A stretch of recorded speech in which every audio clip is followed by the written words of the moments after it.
When people think about moving to Wilmington, North Carolina and all of the surrounding areas, they think of that dream coastal lifestyle feeling, and it's real. But what they don't realize ahead of time, the luxury waterfront markup that can come with it is also real too. So before you commit to your due diligence fee or fly down to tour homes, I want you to see what you're actually paying for in coastal North Carolina. I work with relocation buyers every single week, and the same pattern comes up over and over. And that's what this video is about. I'm going to be breaking down 5 coastal North Carolina areas where buyers most commonly overpay, why they overpay in each one, and the alternatives that deliver a similar lifestyle without paying the full status tax. Hi, I'm Kimberly Crouch with eXp Realty. I'm a full-time coastal North Carolina real estate agent, and I help buyers relocate here every week from the Northeast, from California, from all over the country. And my job is to make sure your money goes into the right community for you. Now, I do want to say that the title of this video is pretty eye-catching, right?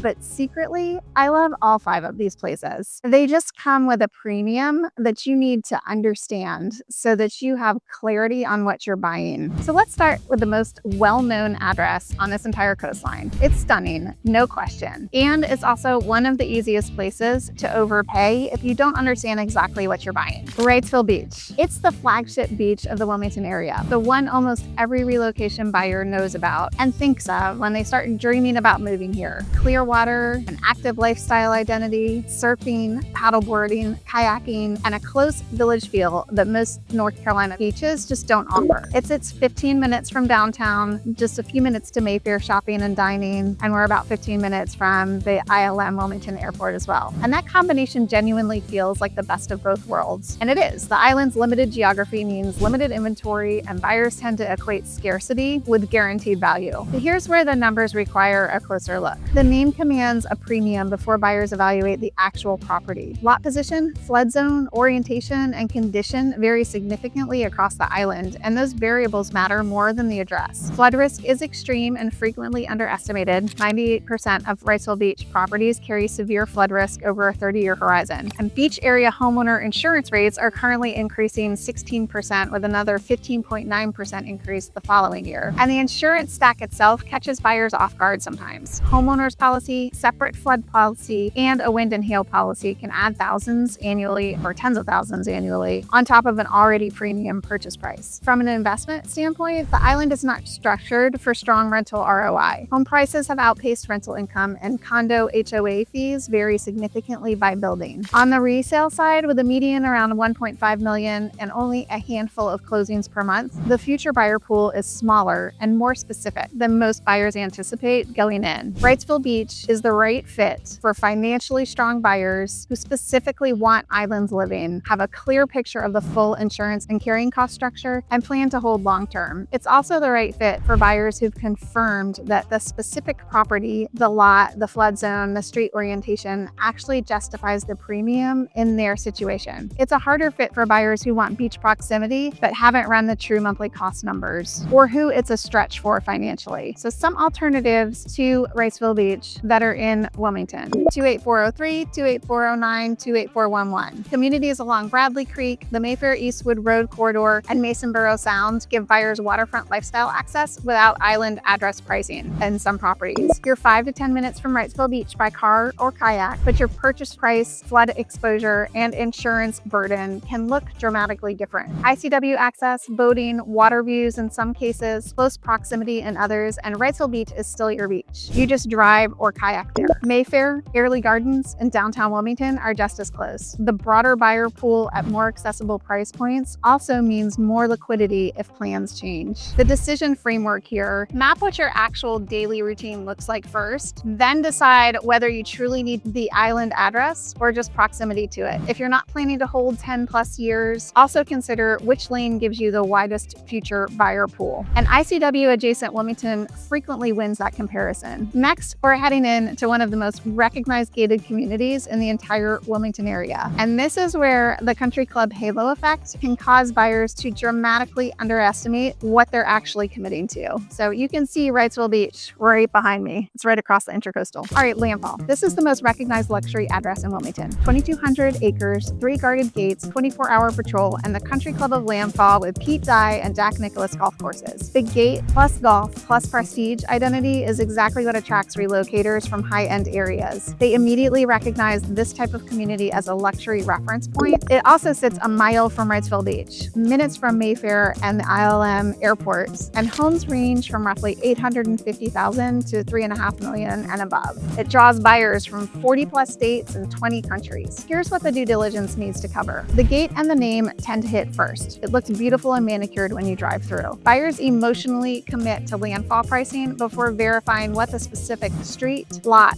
or home condition actually justifies. The HOA fee structure surprises most buyers. Base HOA, sub-community HOA sometimes, and country club membership are all separate. A commonly cited all-in HOA figure runs around $5,500 or more per year before any club fees. Club membership is optional, but most residents pay at least a social tier, and buyers often don't fully price this into their monthly carry before committing. And there's a substantial wait list for all membership levels. Initiation fees run $25,000 to $75,000, and annual membership costs are approximately $3,600 to $15,000 depending on membership level, and these are all subject to change. Not all of landfall is equal. Sections vary significantly in age, condition, and desirability, and buyers who pay top of market for an older home in a less desirable section have faced resale challenges. Flood zone assumptions also need to be considered and verified. While the community is designed with drainage management, certain sections still require flood insurance, and that needs to be verified property by property. Landfall is the right fit for buyers who genuinely want guard-gated living, want to be close to Wrightsville Beach and Mayfair, and will actively use the club amenities and social ecosystem. It's also right for buyers with strong equity or cash positions. It's a harder fit for buyers stretching to get the address. Golfers who really want club access but have to wait almost 8 to 10 years to get it, or anyone who doesn't value the gate and HOA regulated, manicured nature of the community. Here's an alternative: Porter's Neck Plantation. Guard-gated, golf-centric, the Tom Fazio course has been recognized by Golf Digest as one of the top courses in coastal North Carolina, with tennis, fitness, and a lap pool at a meaningfully different price point than Landfall. Porter's Neck Plantation is also a water access community with ICW proximity, something Landfall notably lacks for most of its footprint. The North Wilmington location puts you closer to Topsail Island beaches and within minutes of the Porter's Neck shopping and dining corridor. More accessible price points mean a broader future buyer pool. The decision framework: if gate plus golf plus community lifestyle is the reason you're spending more and being right next to Wrightsville Beach isn't important to you, cross-shop Porter's Neck before committing to landfall pricing. If you might sell in 3 to 7 years, consider which community's price point reaches the widest pool of qualified buyers. Now let's talk about the most private island in all of coastal North Carolina, because this is where the lifestyle is real, the privacy is real, and the overpay risk is very real if you don't go in with your eyes wide open. Figure 8 is a private, guard-gated barrier island accessible only by a privately controlled bridge. No public beach access, no commercial development, no tourists. Roughly 475 single-family homes on 1,300 acres with over 5 miles of pristine beach. It set the state's all-time residential sale record at $13.9 million in 2024. The previous record was also set here, and the Figure 8 Island Yacht Club adds a boating identity that reinforces what the community is. Here's what the numbers require. Nearly 90% of homes are second homes, which means year-round livability is rarely tested by the time a buyer is considering a purchase. Buyers purchasing as a primary residence can be surprised by what daily life actually looks like. Insurance complexity is significant. Private flood insurance is usually more expensive and typically does not transfer from seller to buyer, meaning buyers reset to full current market rates, which can be dramatically higher than what the seller was paying. The resale buyer pool is thin. At $5 million to $10 million plus, you're targeting a very small, very specific group. And anything that isn't exceptional on lot, beach access, condition, and orientation can sit for extended periods. The remoteness that makes it so special also creates real friction. No grocery stores on the island, no gas stations, no emergency services on the island, and buyers often underestimate this until they're living it. Emergency services go there. Figure 8 is the right fit for ultra high net worth buyers who want the most exclusive private island experience on the North Carolina coast and plan to hold long term. And specifically for buyers where the individual property is the reason they're paying more, not just the island name. It's a harder fit for buyers who want exclusivity and privacy, but also need daily convenience, or who may need flexibility to sell within the next 5 to 10 years. Some alternatives to Figure 8: ICW waterfront communities in the Wilmington area. area, like Porter's Neck Plantation. For buyers who are drawn to figure eight's privacy and water access, ICW waterfront properties in the Wilmington corridors deliver a similar water-centric lifestyle. Private docks, deep water access, ICW views at a dramatically different price point. You trade the private island exclusivity for daily convenience. Grocery stores, healthcare, restaurants, and the airport are all accessible without a bridge crossing. The boating culture and water lifestyle are fully intact, and the broader price range means a broader buyer pool and more liquidity. Even Wrightsville Beach is a less expensive alternative, with some locations on the island offering a quiet residential feel, kind of like figure eight. The decision framework: define whether you need a private ocean island or whether ICW waterfront with beach proximity achieves the same quality of life at a fraction of the cost. This next one surprises people because it doesn't look like an overpay situation at first. The prices look accessible, the views are incredible, and the rental income sounds great. But if you don't understand the insurance picture and the potential risk before you buy, you can end up with a monthly cost structure that nobody warned you about.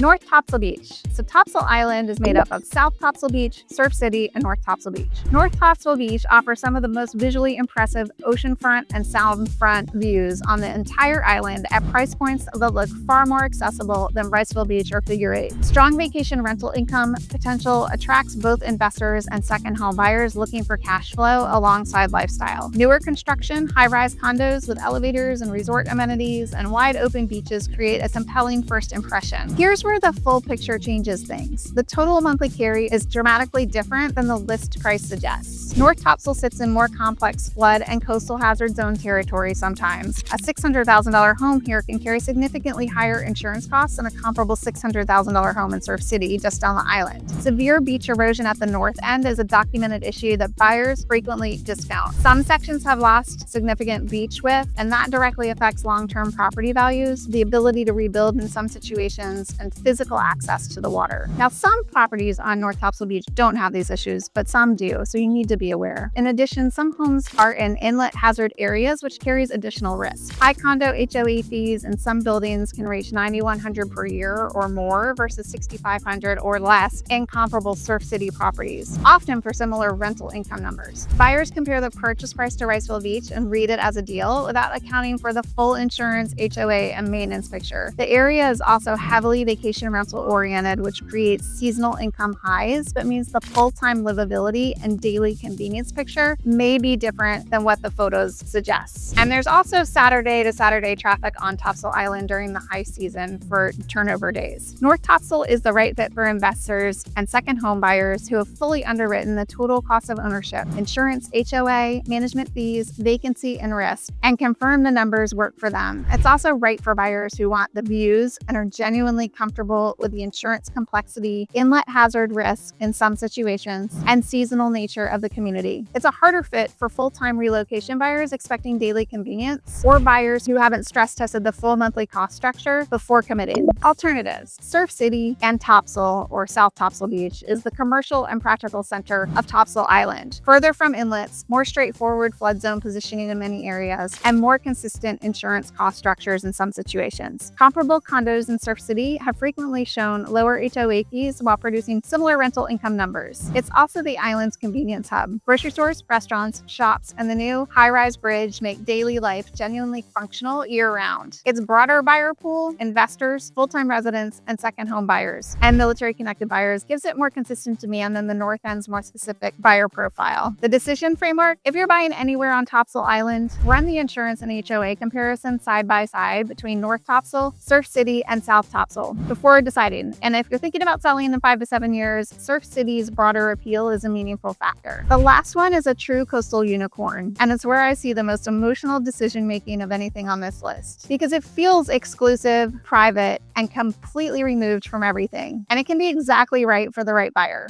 Bald Head Island. No cars. That's right, no cars. No chain restaurants. No tourists. Bald Head Island is accessible only by passenger ferry or private boat from Southport. And that barrier is exactly the point. Golf carts, bikes, and 14 miles of pristine beach create a lifestyle that feels completely unlike anything else on the North Carolina coast. The Bald Head Island Club, the Shoals Club, golf, a marina, and a tight-knit year-round community of roughly 200 households create a genuine private resort identity. Around 1,150 total residences sit on 12,000 acres, with 10,000 of those acres preserved for conservation. which makes every property feel like it's sitting inside a nature preserve. Here's the full cost picture. The ferry-only access that makes it special also makes daily life genuinely complex. Buyers romanticize the unplugged lifestyle without fully stress testing what it means to live it every day. Getting to the mainland for medical care or groceries or a hardware run is not spontaneous. It requires planning around the ferry schedule. And a round-trip adult ticket runs $23 per person. For full-time residents, that adds up quickly. The nearest major hospital is New Hanover Regional Medical Center, which is in Wilmington, roughly an hour from the Southport Ferry Terminal. For buyers with health considerations or for anyone with family in the picture, that's a significant factor. The true carrying cost is layered. Purchase price, flood and wind and hail insurance, given the island's significant coastal exposure, ferry costs, golf cart ownership and maintenance, club membership fees, and the practical reality that every contractor and every delivery also comes by ferry. Resale is thin and highly specific. The buyer pool for a car-free private island 35 miles from Wilmington is genuinely small, and properties that aren't exceptional on views, condition, and lot can sit for extended periods. Bald Head Island is the right fit for buyers for whom completely unplugged is not a selling point. It's the entire point. People who have visited multiple times in different seasons, understand the logistics fully, and are buying a second home or a planned retirement destination. It's also right for buyers with the financial flexibility to hold long-term and absorb the full carrying cost picture. It's a harder fit for anyone who hasn't spent significant time on the island in different seasons, or anyone for whom healthcare access, daily convenience, or maintaining active professional or family obligations is a priority. So here's an alternative: Southport and Oak Island. Southport offers a charming, small coastal town identity with historic character, waterfront dining, and easy boat access to the Cape Fear River. Oak Island, just across the bridge, gives buyers genuine beach access, 25 miles of it, at price points significantly below Bald Head Island. You can still see BHI, Bald Head Island, across the water. Southport is one of the most charming towns in the entire North Carolina coast. Waterfront restaurants, a tight local community, and a genuine small town pace. Oak Island offers low-key coastal living and none of the access complexity of BHI. Brunswick County is also one of the fastest growing counties in the state. If you're looking at any of these areas, or you're torn between the status pick and a smarter value lane, just use the link in the description below to schedule a call. And if you're curious about all of these communities and their alternatives, click the link below to download my HOA golf boat list. It has 39 communities with golf or boating options and the associated fees and wait times, information you just can't get from AI or Google. So before you fly down or commit to anything, I'll help you compare them side by side, what you're actually paying for, what the true monthly cost looks like with insurance, HOA, and any club or ferry fees, and which alternatives make the most sense for you. And if you're not there yet, that's completely fine. Just download the guide and get your search started. These 5 areas have a lot to offer, as do their alternatives. Which one is right for you depends on your specific situation. I'm Kimberly Crouch with eXp Realty. I help buyers, sellers, and relocating buyers and sellers all over coastal North Carolina every single week.